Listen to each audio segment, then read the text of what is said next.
Maoist നേതാവ് ചലപതിക്ക് തിരിച്ചടിയായത് ഭാര്യയ്ക്കൊപ്പമുള്ള selfie എന്ന report.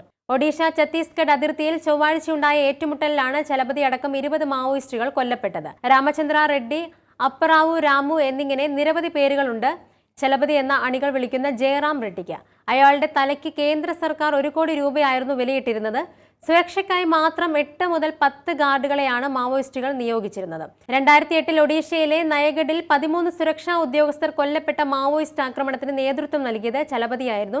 Police ആയുധപ്പുര കൊള്ളയടിച്ച ശേഷം മാവോയിസ്റ്റുകൾക്ക് നയഗഡ് പട്ടണത്തിൽ നിന്നും വിജയകരമായി രക്ഷപ്പെടാൻ വഴിയൊരുക്കിയതും അയാളായിരുന്നു.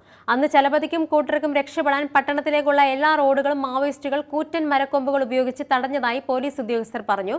ഛത്തീസ്ഗഡിലും ഒഡീഷയിലുമാണ് ചലപതി പ്രധാനമായും പ്രവർത്തിച്ചിരുന്നത്. പക്ഷേ അയാളുടെ ഒരു ചിത്രം പോലും അന്വേഷണ ഏജൻസികളുടെ പക്കൽ ഇല്ലായിരുന്നു. കുറച്ച് വർഷങ്ങളായി ഛത്തീസ്ഗഡിലെ ബസ്തർ ജില്ലയിലെ ദാരഭയിലാണ് അയാൾ താമസിച്ചിരുന്നത്. കാൽമുട്ടിലെ പ്രശ്നങ്ങൾ കാരണം ചലപതിക്ക് കൂടുതൽ യാത്ര ചെയ്യാൻ കഴിഞ്ഞില്ല.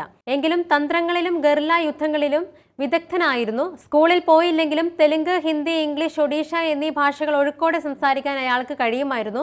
മാവോയിസ്റ്റ് പ്രവർത്തനങ്ങൾക്കിടെയാണ് മാവോയിസ്റ്റ് ദളമായ Andhra Odisha border special zonal കമ്മിറ്റിയുടെ ഡെപ്യൂട്ടി കമാൻഡർ അരുണയുമായി ചലപതി അടുപ്പത്തിലായത്.